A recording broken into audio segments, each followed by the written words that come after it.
di antara dai-dai yang lain, misalnya, atau ustadz-ustadz yang lain, aku mungkin orang yang paling apa ya, paling stres mikirin itu.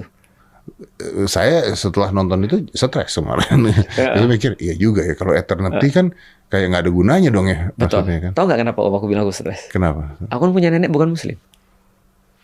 Dan aku dekat banget sama nenekku. Artinya aku dilema banget sih ketika aku ditanya misalnya ya, secara dalil misalnya, nenekmu masuk mana? Ya secara dalil aku harus jawab dong. Karena aku nggak bisa ngomong kecuali dengan dalil yang aku punya. Tapi kalau misalnya neneknya ustadz non-muslim, betul. Terus dia masuk ke bagian yang bad place gitu, yang bad place. Masuknya ke yang mana nih bad place? Menarik. Mau aku ceritain nggak bahwa saya ada pemikir barat yang sudah mikir begini? Oke. Namanya Dante. Oke, ya. Nah, Dante kan bikin Divine Comedy. Ya. Salah satunya kan Inferno. Inferno itu kan ada, kalau nggak salah, 9 lapis neraka. Ya. Nah, menarik karena di konsep agama Kristen setahu aku nggak ada lapis-lapis neraka. Ya neraka aja gitu. Yang ada lapis-lapis neraka adalah orang Muslim. Dan dia mungkin dapat informasi dari ketika Isra Mi'raj kan, ada lapis-lapis surga dan ada lapis-lapis neraka. Dia menempatkan tokoh kayak Salahuddin itu masuk ke neraka.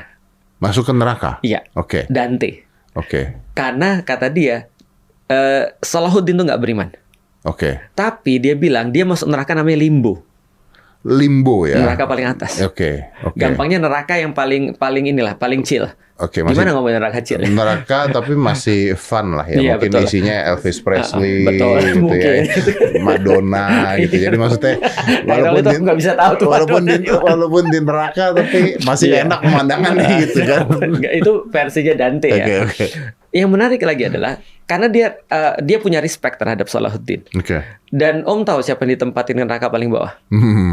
Politisi dan gerejawan. Wow. Iya.